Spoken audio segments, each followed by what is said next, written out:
안녕하세요. 자, 전세권. 우리가 그때 하다 말았죠. 318페이지. 전세권의 마지막 파트 소멸.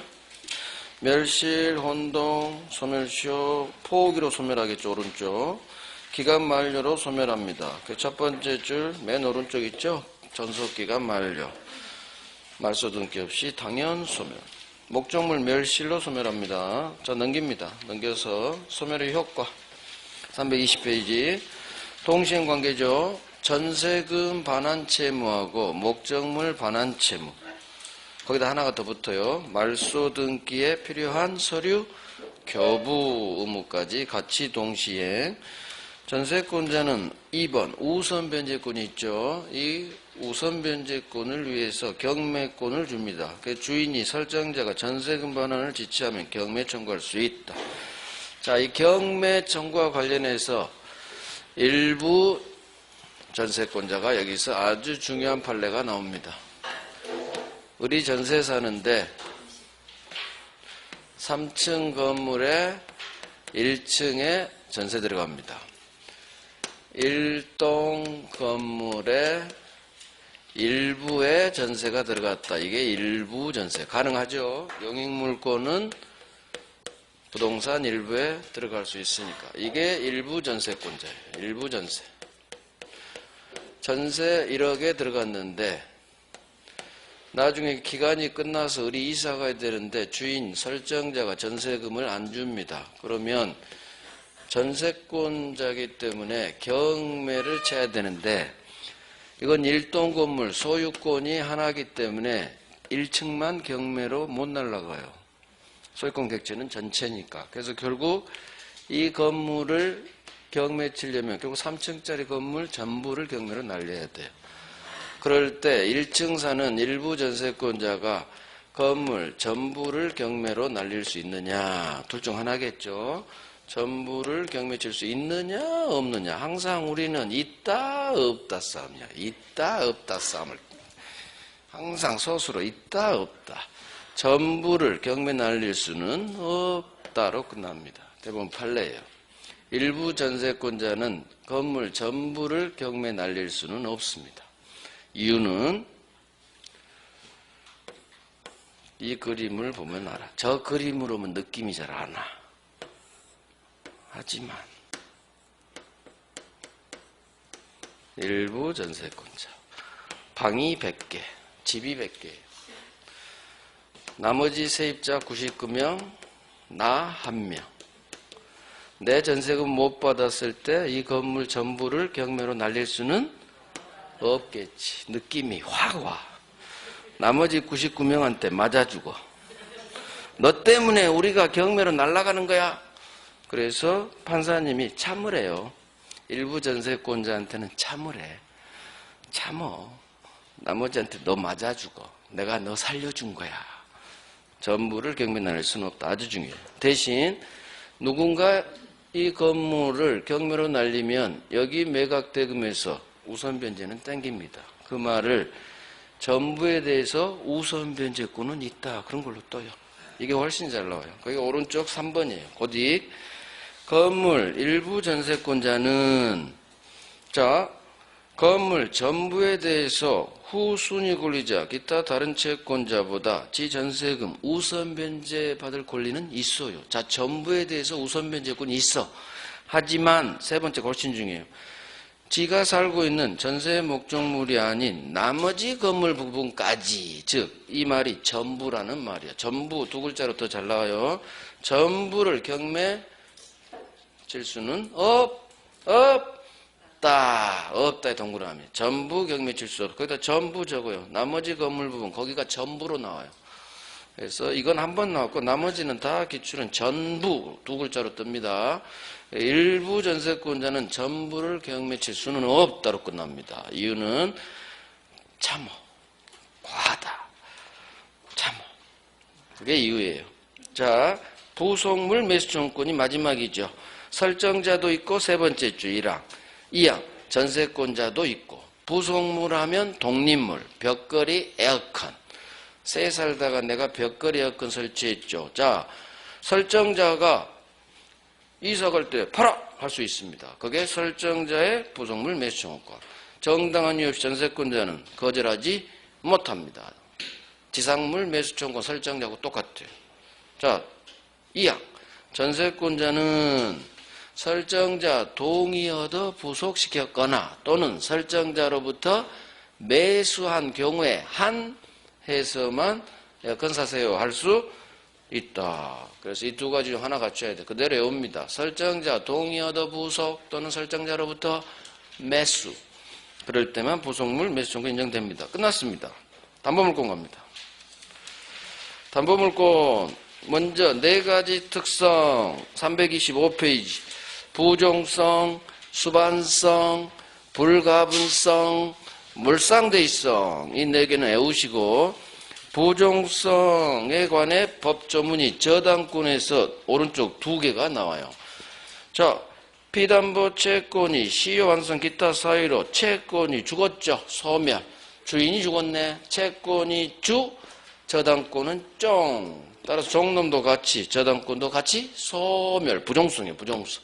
그 다음 부종성은 채권하고 저당권과의 같은 운명성입니다. 분리양도가 안 돼. 그게 밑에 두 번째 주문. 저당권, 종놈의 운명. 종놈은 주인인 피담보 채권과 분리해서 혼자만 양도하지 못한다. 다른 채권 담보로도 하지 못한다. 이 저당권 자리에 지역권이 들어가요. 지역권의 주인은 요역지 소유권이죠. 요역지와 분리 양도하지 못한다. 똑같은 종놈의 운명. 자, 넘깁니다. 수반성은 주인이 팔리면 동그라미 1번이죠. 특별한 말이 없으면 종놈도 함께 쩔쩔쩔 이전. 그래서 우리가 지상권에서 아주 중요하게 나오죠. 건물을 팔면 종놈인 지상권도 함께 양도됩니다. 단 을이 지상권을 취득하려면 반드시 자기 앞으로 이전 등기를 박아야 돼요. 186조에 따라. 양도 매매니까. 그것까지 아셔야 돼요. 자, 불가분성은 유치권에서 조금 이따 볼 거고 전부고 물상대의성 이건 저당권에서 봅니다. 자, 넘깁니다. 유치권 갑니다. 유치권. 담보물권 첫 번째 유치권. 자, 유치권은 갑이 승용차를 입고합니다. 수리 맡기죠. 또는 을한테 건물 공사 내부 인테리어 공사를 의뢰합니다. 그러면 을은 가스센터 사장님 또는 건물 공사업자 점유합니다. 승용차를 점유하면서 수리 공사 완료. 그러면 수리비 채권, 공사대금, 채권이 태어나겠죠. 자, 그러면 채권자이기 때문에 얘는 채무자. 공사대금 채무자, 수리비 채무자. 돈을 1억을 줘야 되고 수리비 100만 원을 줘야 되는데 안 준다. 그럼 법이 유치하세요. 법이 유치권을 줍니다. 유치권은 설정 계약을 통해서 발생하는 게 아니라 법이 정한 요건을 갖추면 법이 주는 법률 규정에 따른 담보물권입니다. 법정 담보물권. 자, 그러면 유치권은 법이 정한 요건을 갖춰야 태어나니까 유치권이 태어나기 위한 요건, 성립 요건이 아주 중요하다는 얘기지. 그래서 이제 보는 겁니다. 1월 달에 거의 다 했어요. 오늘은 이제 대부분 판례 보는 겁니다. 자, 유치권의 성질, 오른쪽, 동그라미 2번 아주 중요하죠. 이 승용차를 도둑놈이 훔쳐갔어. 이름은 곽한구. 벤츠야. 벤츠만 보면 곽한구는 가지고 갑니다. 자, 유치권에 대한 반환 청구는 안 돼요. 이유, 왼쪽. 점유를 상실하면 바로 유치권은 소멸. 더 이상 유치권자가 아니죠. 현재의 물권자가 물청하는 거야. 더 이상 승용차가 도둑놈한테 간 순간 더 이상 유치권자 아니야. 더 이상 소유자 아니야. 우리 소유권에 대한 물청 구조하고 똑같습니다. 유치권 X, 물청 할 수 없다. X로 끝납니다. 점유권으로 돌려봤습니다. 점유권으로. 자, 그 다음에 3번. 유치권은 담보물권이지만 저당권과 같은 지채권에 대해서 후순위 권리자, 다른 채권자를 제껴버릴 수 있는 우선 변제권이 없어요. 오직 유치할 권리만 있어요. 우선 변제권이 없으면 세트, 물상대의성도 없습니다. 그래서 물상대위성은 우선 변제권을 위한 제도예요. 건물이 멸실하면 보험금 땡겨 거기서 우선 변제 받아. 물상대위는 다름 아닌 우선 변제권에서 나오는 제도예요. 따라서 우선 변제권이 없다, 물상대위성도 없다. 이거 10번 나왔어요. 10번. 죽으라고 나온다는 얘기지. 따라서 유치권은 담보물권의 4가지 특성 중 3가지만 있다는 얘기지. 부종성, 수반성, 불가분성. 이 3가지만 있고 4번째 특성인 물상대위성은 인정되지 않는다. 자, 유치권의 불가분성. 유치권에서 법조문 두고 이걸 저당권에서 준용 갖다 씁니다. 유치권자는 지채권 전부 변제받을 때까지 유치하고 이 목적물 전부에 대해 권리를 행사할 수 있다. 이게 한 푼이라도 안 들어오면 10원 한 장 안 들어오면 나 못 줍니다 할 수 있다는 얘기예요. 저당권도 마찬가지예요. 자, 여기서 판례 하나 봅니다. 밑에 내용. 자, 유치권에서 이제 3월달 우리가 판례를 완성하는 거예요. 1월달에 내용 많이 했고, 이게 다세대 주택이라고 합니다. 다세대 주택. 다세대 주택은 공동주택, 소유권이 각 세대마다 있죠.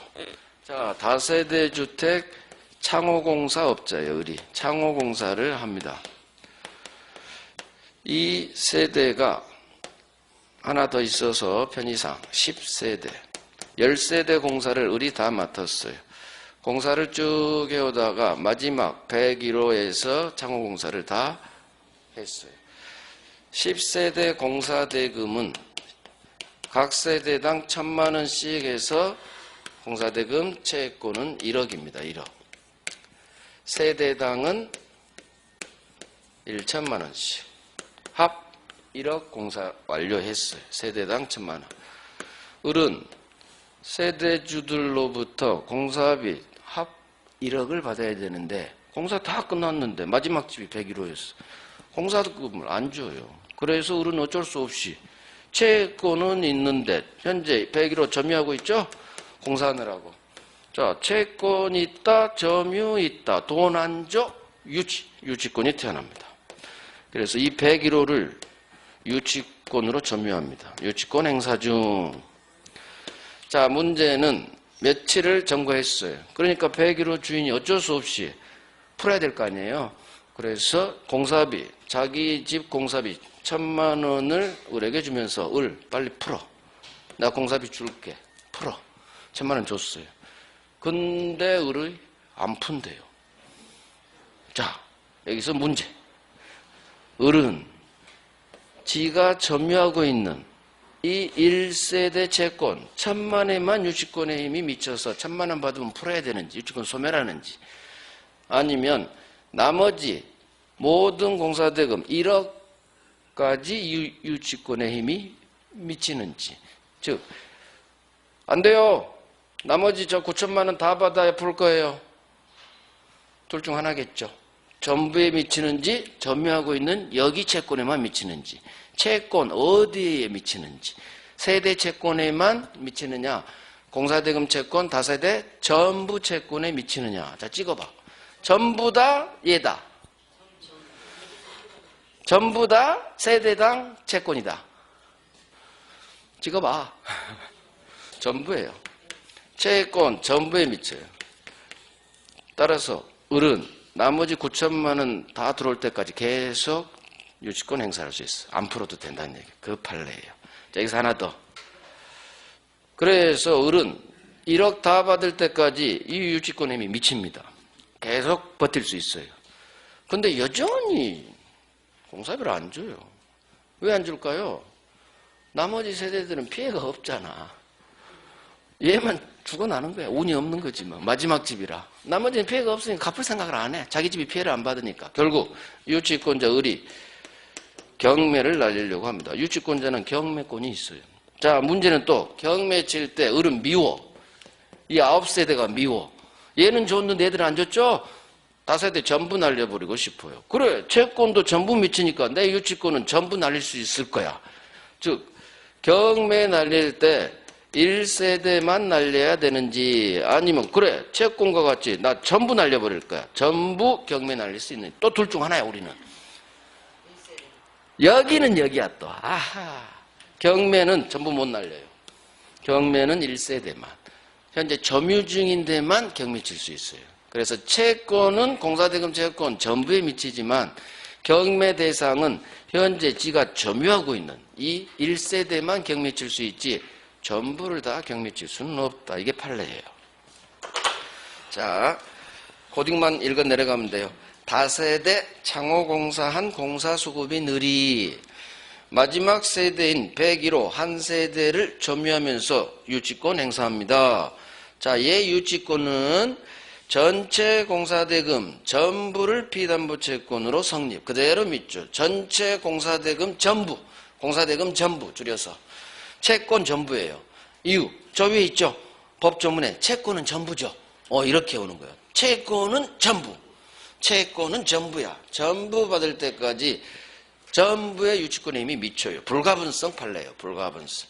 자, 2번. 하지만 경매는 밑에 두 번째 줄. 경매는 다른 세대에 대한 경매는 인정되지 않는다. 그냥 밑에 적어요. 경매는 점유하고 있는 1세대만.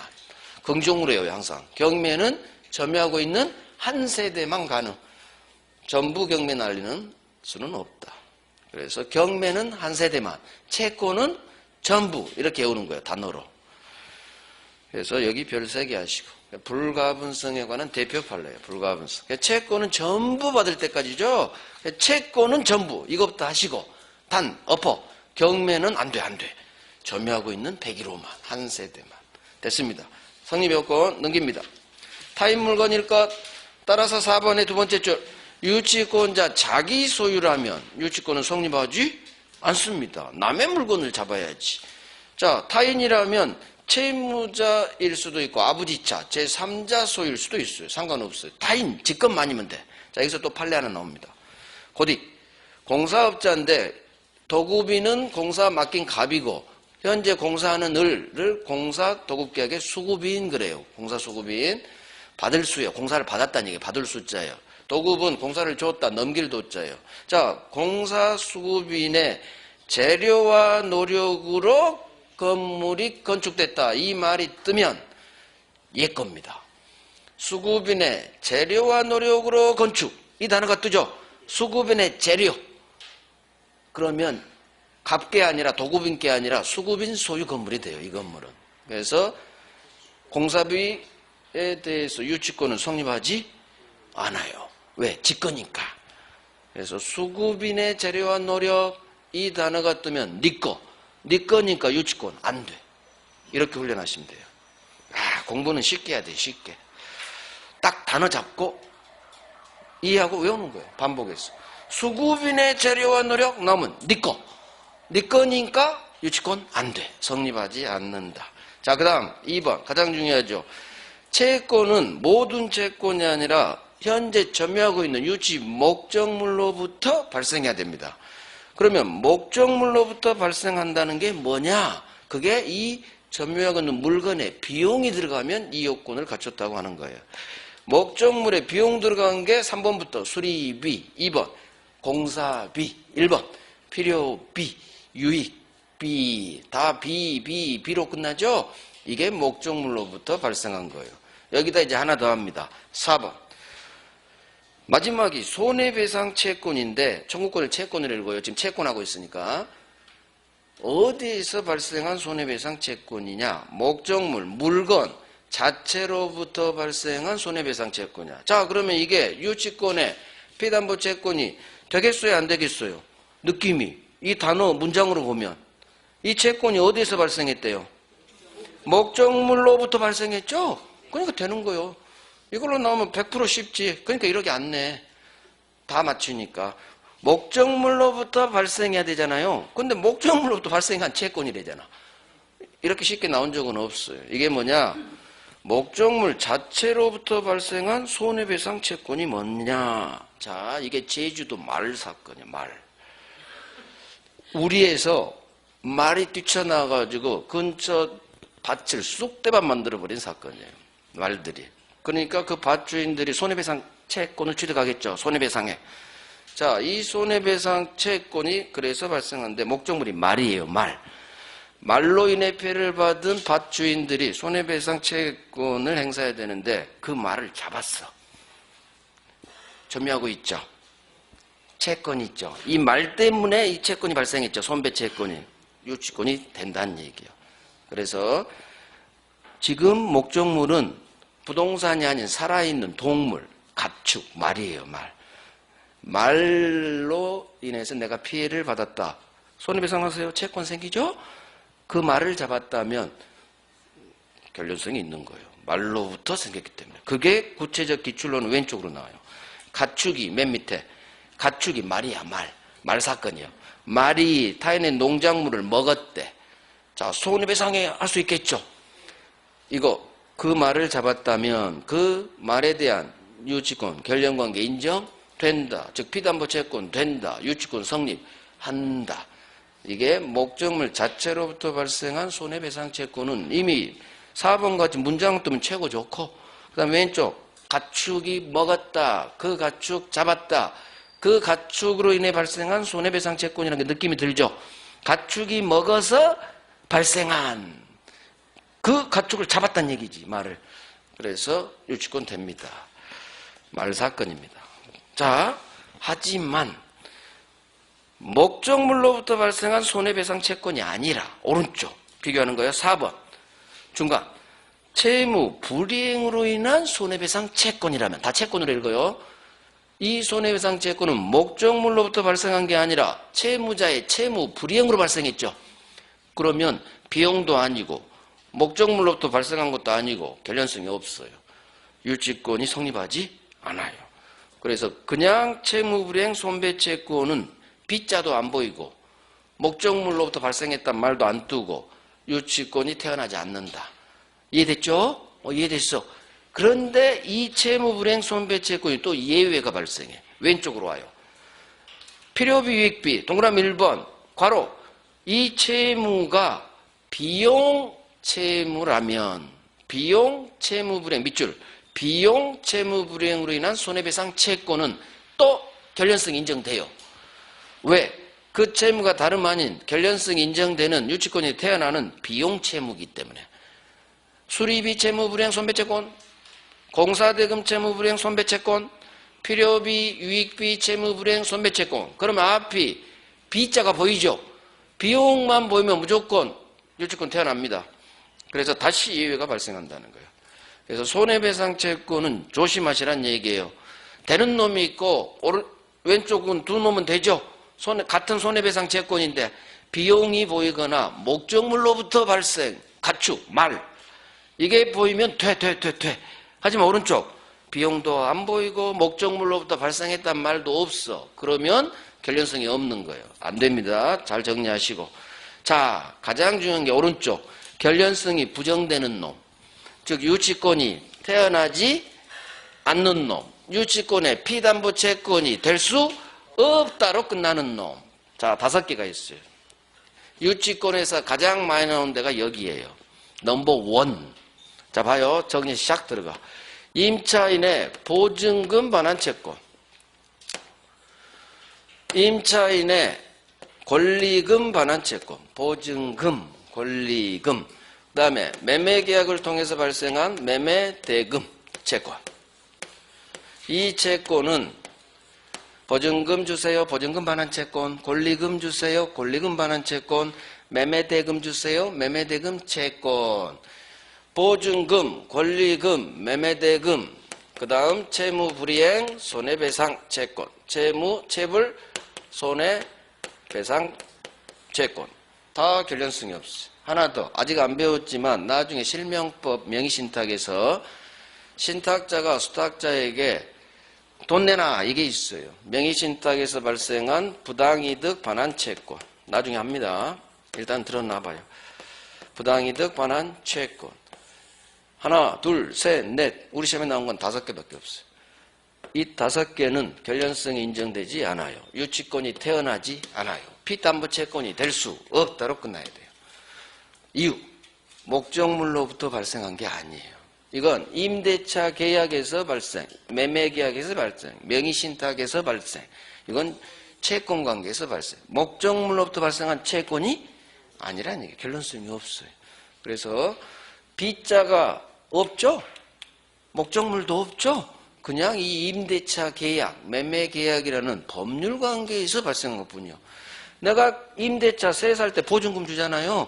나중에 보증금 주세요. 이 보증금은 내가 살고 있는 임차 목적물하고 아무 상관이 없어. 건물에 수리 들어가야 돼. 건물에 공사 들어가야 돼. 비용. 그게 유치권이 태어나는 채권, 목적물과의 결연성이에요. 그래서 이게 정말 달라. 특히 보증금, 권리금이 보증금 6번, 권리금 7번. 장난 아니게 나옵니다. 맨날 나와. 보증금 밑줄, 권리금 밑줄, 6번으로 가요. 매매대금 밑줄, 금 이렇게 훈련하면 돼요.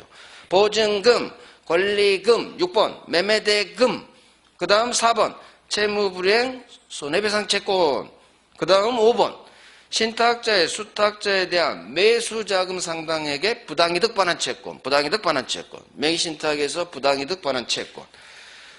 느낌이 옵니다. B자도 안 보이고 목적물도 안 보여. 따라서 이건 결연성이 인정되지 않는다. 유치권 성립하지 않는다. 부정으로 무조건 끝나야 돼.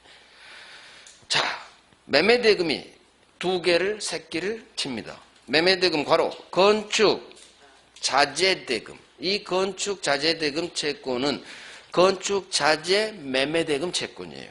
그래서 건축 자재대금 나오면 건축 자재 매매대금이구나. 그렇게 읽고 결연성 없어.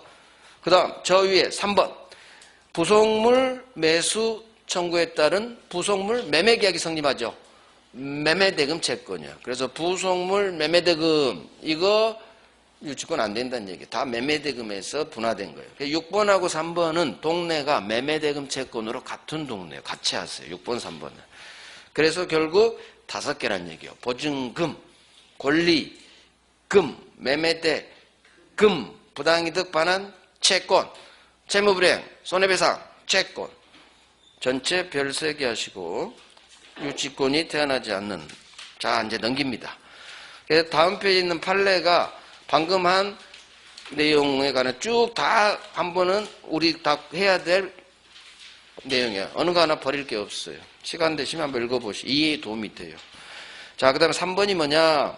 2번부터 봅니다. 자, 목적물 승용차를 점유하다가 나중에 수리 완료 채권이 발생. 유치권 성립. 그 다음에 1번의 두 번째 줄. 반대입니다. 먼저 채권이 두 번째 줄. 채권이 먼저 발생하고 그 후 점유를 취득해요. 즉 순서가 2번하고 1번 두 번째 줄이 순서가 바뀌었어. 점유하다가 채권이 나중에 태어나거나 1번의 두 번째 줄. 채권이 먼저 발생한 후 점유를 나중에 취득했거나 순서는 상관없어요. 무조건 잡아요. 유치권이 성립하려면 채권 있고 점유 2개가 있으면 돼요. 순서는 뭐가 먼저든 상관없다는 얘기예요. 자, 오른쪽. 채권은 변제기에 도달해 있어야 돼요. 도래. 유치권의 성립 요건이에요. 변제기 도래는. 따라서 유익비에 대해서 법원으로부터 상당한 상환기간을 허여받았다면 상당한 상환기간 허여가 뭐예요? 변제기를 6개월 뒤로 미뤄줬다고 했어요. 따라서 이 경우라면 변제기가 6개월 뒤로 미뤄져 버렸죠. 따라서 유치권은 성립하지 않는다. 그 다음에 점유. 적법한 점유해야 되고 이 점유는 계속돼야 돼요. 이유. 점유를 상실하면 유치권은 소멸하니까. 자, 적법 점유해야 됩니다. 따라서 밑에 2번 불법 점유는 본권 주지 않는다겠어요. 불법 점유는 권리 주지 않는다. 유치권 성립하지 않는다. 자, 이제 다시 위로 가요. 점유는 첫 번째 줄 맨 오른쪽. 직접 점유든 간접 점유든 다 똑같은 점유입니다. 자, 이제 설명 들어봐요. 을이 승용차를 옆집 A집에 임치 맡깁니다. 그러면 이 승용차를 A가 직접 점유할 거고 을은 점유 매개가 온 거예요. 나중에 돌려받을 수 있는 임치 계약이에요. 을은 이 승용차를 간접으로 점유하는 거예요. 점유 매개가 온 거예요. 임치. 간접 점유. 현재 을이 가지고 있지 않죠. 옆집에 있죠. 간접점유도 똑같은 점유. 유축은 됩니다. 중요한 것은 제3자한테 맡겨야지. 채무자가 그래요. 갑이 와서 사장님 카센터가 너무 좁아요. 제 승용차 놓을 자리가 없네. 차 받아야지. 수리해야지. 제 차를 우리 집이 아주 넓어요. 200평이야 우리 집. 승용차를 저한테 A집도 좁네. A한테 맡기지 말고 저희 집에 맡겨주세요. 제 차 벤츠라 관리 잘해줘야 돼요. 보관. 그래서 우리 채무자한테 승용차를 직접 좀 맡깁니다. 임치계약. 채무자를 직접 점유자로 한 간접점유죠. 이건 안 돼요. 제3자한테 직접 점유로 맡기는 건 괜찮아. 아무 상관없어. 하지만 이 간접점유가 채무자를 직접 점유로 하는 간접점유의 경우에는 유치권 바로 소멸, 성립하지 않는다. 유치권 성립하지 않아요. 채무자한테 승용차가 가는 순간 끝나버려요. 얘는 사기당한 거지. 갑한테. 절대 채무자한테는 맡기면 안 돼요. 이게 꽤 잘 나와요. 4번 나왔으니까. 그게 두 번째 줄 고딕이에요. 자, 이 지문은 좀 어려운 지문을 교재에 박아놨어요. 자, 읽어봅니다. 직접 점유자가 채무자라면 유치권 성립하지 않는다. 그렇게 읽으세요. 유치권 성립하지 않는다. 직접 점유자가 채무자를 직접 점유자로 하는 경우에는 유치권은 성립하지 않는다. 이게 3번. 그 다음에 한 번 이렇게 떴어. 직접 점유자가 채무자인 경우에는 유치권의 요건으로서의 점유에 해당하지 않는다. 즉 않는다로 끝났죠. 부정으로 끝나니까 맞는 지문이요. 그러니까 어려운 말이 나오면 그냥 내가 기억했던 걸로 긍정이냐 부정이냐 그렇게 퉁 쳐버리세요. 채무자를 직접 점유랑 유치권 성립하지 않죠. 그러니까 유치권 태어나기 위한 요건으로서 그 점유에 해당하지 않는다. 같은 말이야. 같은 말을 이렇게 어렵게 해요. 그래서 그냥 공부는 유치권은 이 경우 성립하지 않는다. 성립했더라도 채무자한테 간 순간 소멸한다. 이런 식으로 나와요. 오케이. 여기가 별 3개입니다. 자, 이제 적법점유, 불법점유는 안 주는데 넘깁니다. 입증 책임이야. 자, 그러면 소송이 제기됐어요. 판사님, 제 점유는 적법한 점유예요. 즉 불법 점유 아니에요. 불법 점유 아닌 제 점유는 적법한 점유입니다. 유치권자인 을이 이 적법 점유 사실을 입증해야 되느냐? 그렇지가 않아요. 자, 이렇게 합니다. 갑이 입증해야 되느냐, 을이 입증해야 되느냐, 이 적법 점유에 관해서. 점유권으로 갑니다. 내가 점유하는 점유물에 대해 행사하는 권리는 적법, 권리적법 추정. 점유에 권리적법 추정 규정이 있어요. 생각나죠? 계속 추정, 적법 추정. 점유물에 대해 행사하는 권리는 비록 동산이지만 적법 보유한 걸로 추정한다. 자, 이걸 갖다 씁니다. 점유물에 대해 행사하는 내 권리는, 유치권은 적법 보유한 걸로, 적법한 걸로 추정한다. 이걸 빨리 떠올려야 이 입증이 해결이 돼, 이 판례가. 적법이 추정되죠.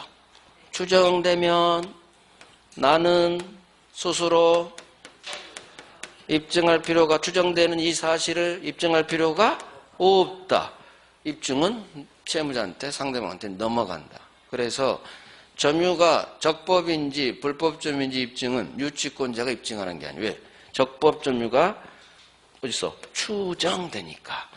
그래서 입증은 상대방, 채무자. 그 판례예요. 자, 3번. 점유자는 권리적법이 추정. 이걸 외워. 점유자는 점유물에 대해 행사하는 권리, 권리적법이 추정의 동그라미 빵! 이게 괄호 열고 닫아. 이게 이유야, 이유. 우리 시험 지문에 절대 안 떠. 내 머릿속으로 계산해야 돼.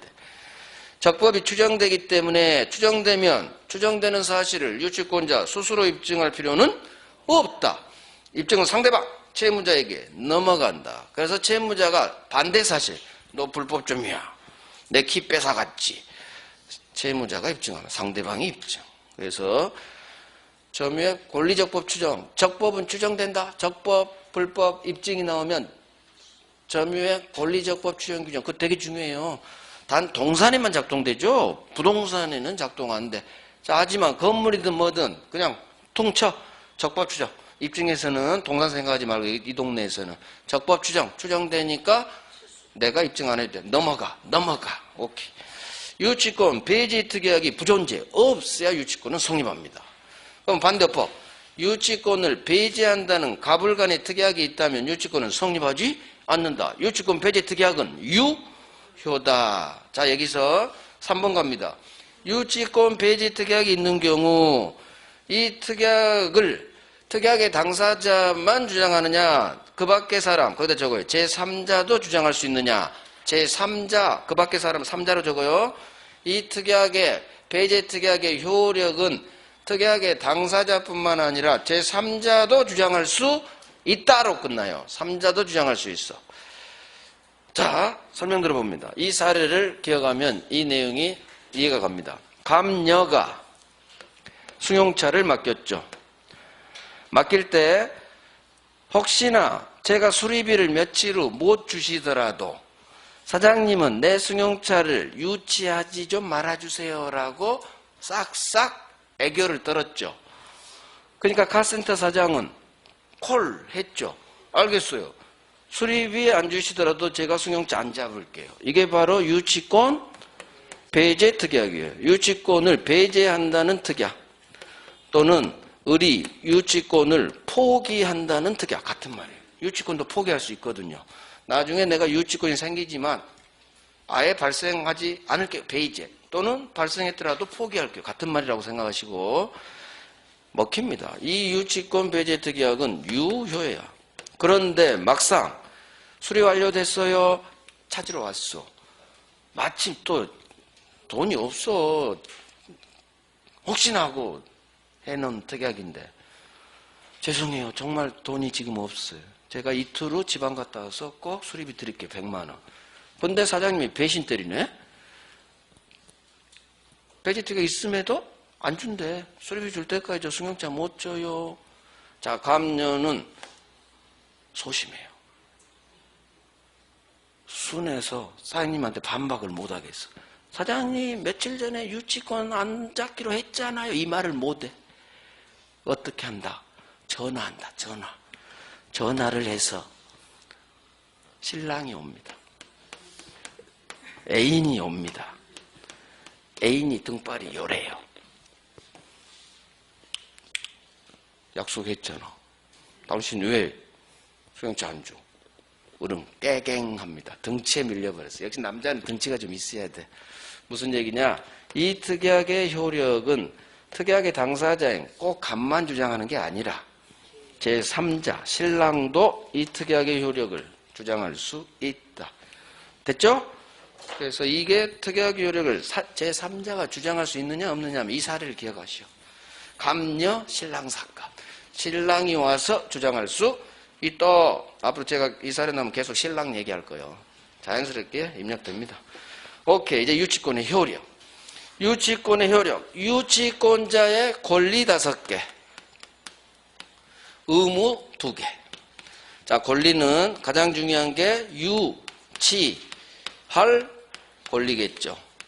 그 다음, 경매권 있고, 간이 변제 충당권 있고, 그 다음, 과실 수취해서 자기 채권 변제 까나가는 거, 과실 수취권 있고, 마지막으로 이 유치 목적물에 혹시 비용을 지출했다면 비용 채권이 발생해요. 자, 이게 유치권자의 권리 5개야. 하나, 둘, 셋, 넷, 5. 가장 중요한 건 유치할 권리, 경매권이에요. 나머지는 내용만 그냥 이해하시면 되고. 자, 유치할 권리. 유치할 권리는, 자, 봐요. 얘들은 샥 지우고. 유치권 지워버렸다.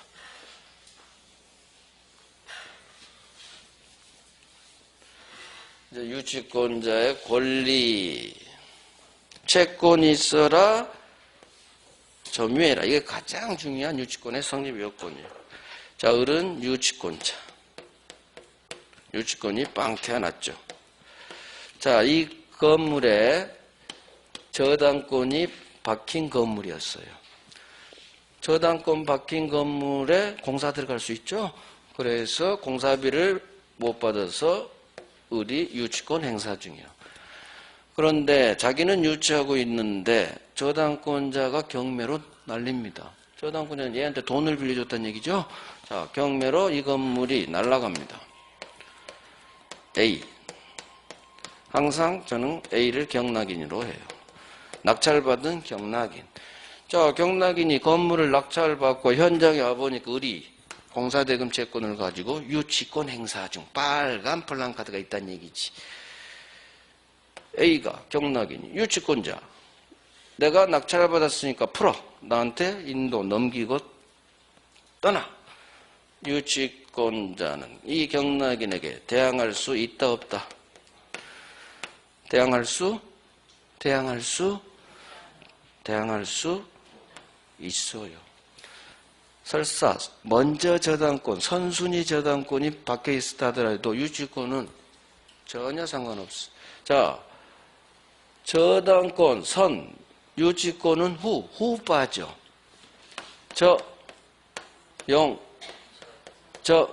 유예요.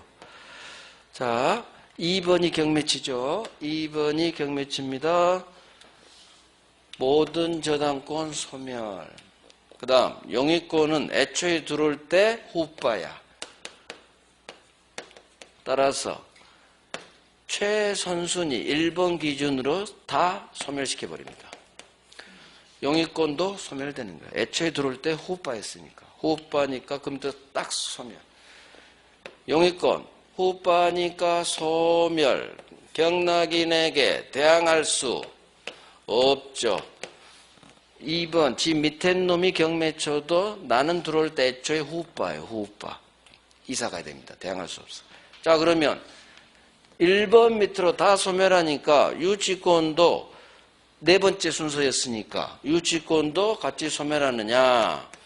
그렇지가 않다라는 얘기예요. 유치권은 이게 작동이 안 돼요. 아주 좋은 놈이에요. 유치권은.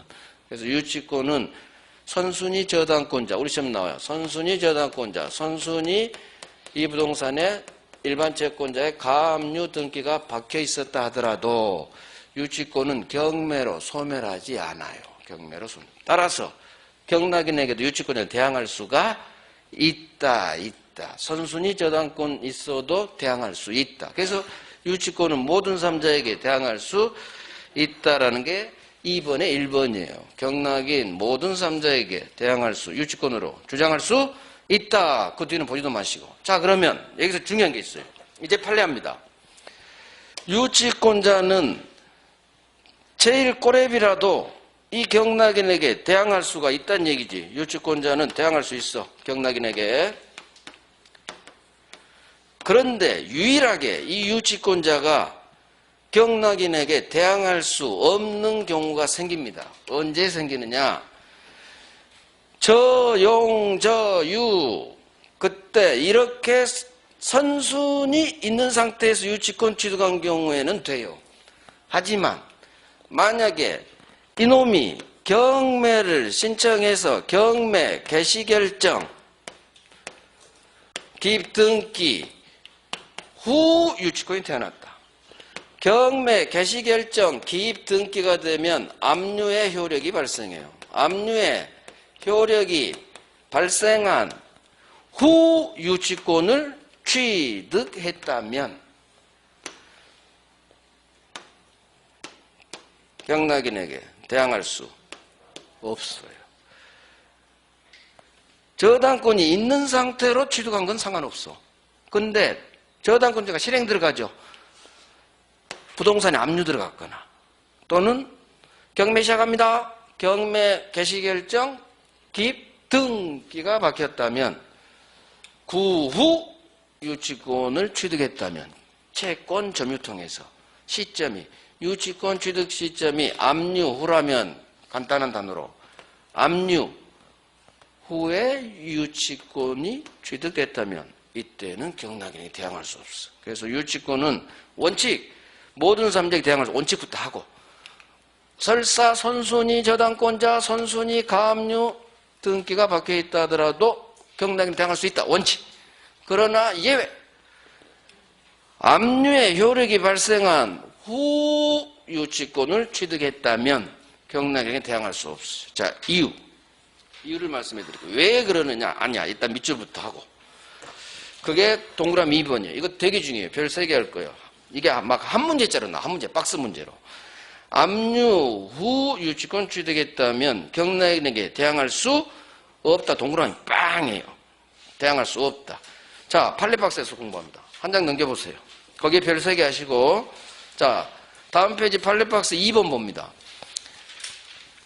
채무자 소유, 갑 소유 부동산의, 자, 밑줄, 경매, 개시결정, 기입 등기, 또는 밑줄, 압류의 효력이 발생한 후에 동그라미 빵 하시고, 유치권 취득한 경우라면, 오른쪽, 경매 절차 매수인, 경매 절차 매수인은 경락인을 말해요. 경매에서 매수인은 경락인, 이 경락인에게 이 경우에는 대항할 수 없다. 동그라미 빵, 별 3개.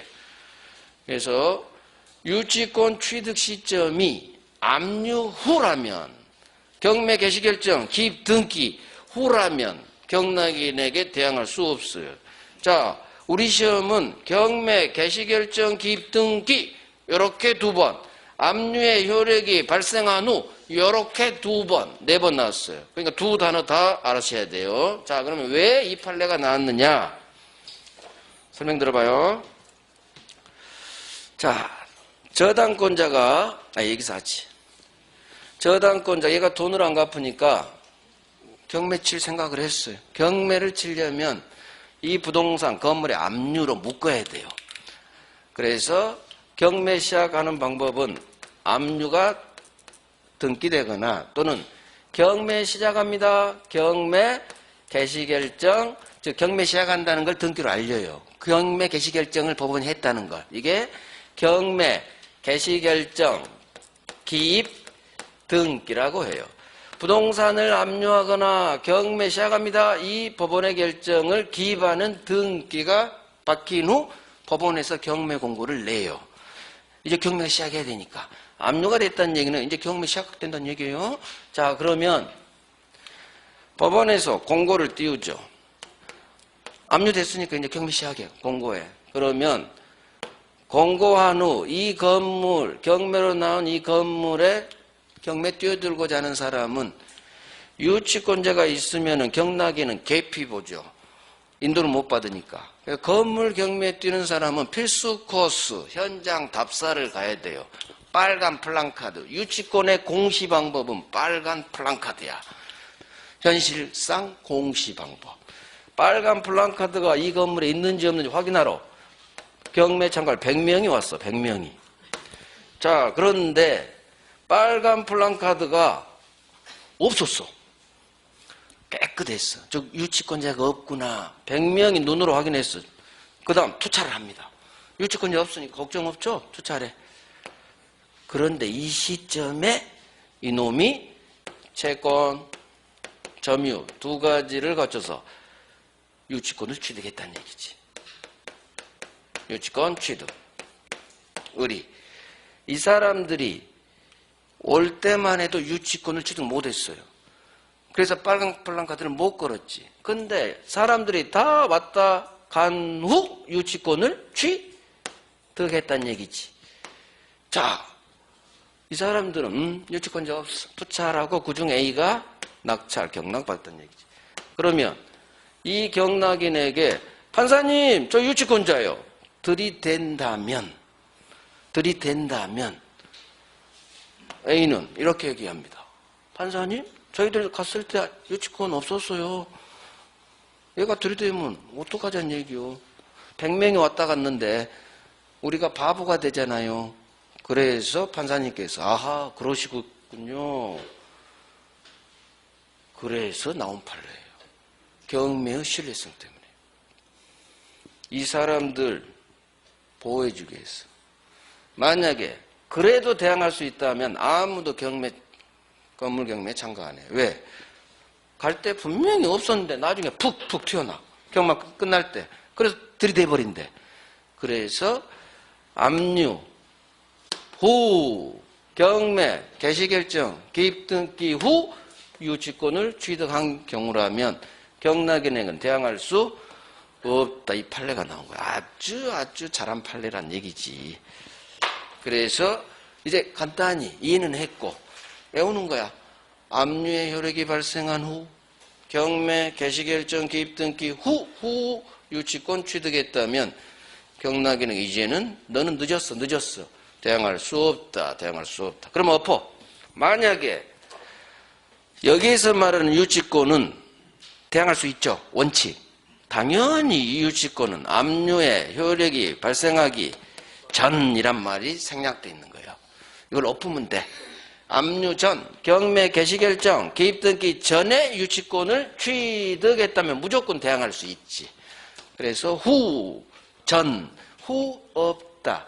전 있다가 또 여기서 작동돼요. 제가 취득시효에서도 시효 완성한 후 오른쪽에서 소유권 취득한 병한테는 대항할 수 없죠. 후 없다죠.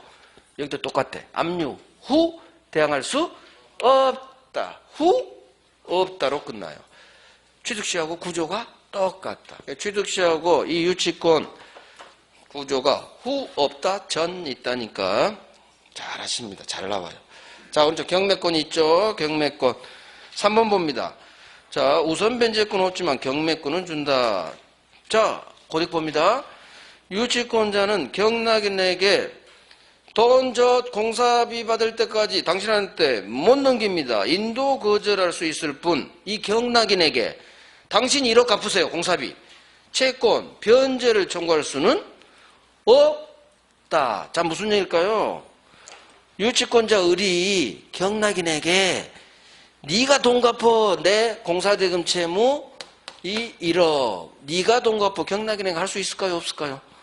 없어. 오로지 유치권은 인도 거절이야. 경락인에게 나 공사비 갑으로부터 받을 때까지 못 넘겨드립니다. 인도 거절 권능이지. 경락인은 지채무자 아니죠. 공사업자 채무자는 갑이지 갑. 채무자 아닌 제3자에게 돈 갚어 채권의 변제를 청구할 수는 없다. 그 판례예요. 어렵지 않아요. 경락인에게 네가 돈 갚어 지채권 변제를 청구할 수는 없다. 자, 간이변제 충당 과실수치 비용 넘어갑니다. 자, 의무는 10분간 쉬어야겠네. 10분간 쉬고 갑니다.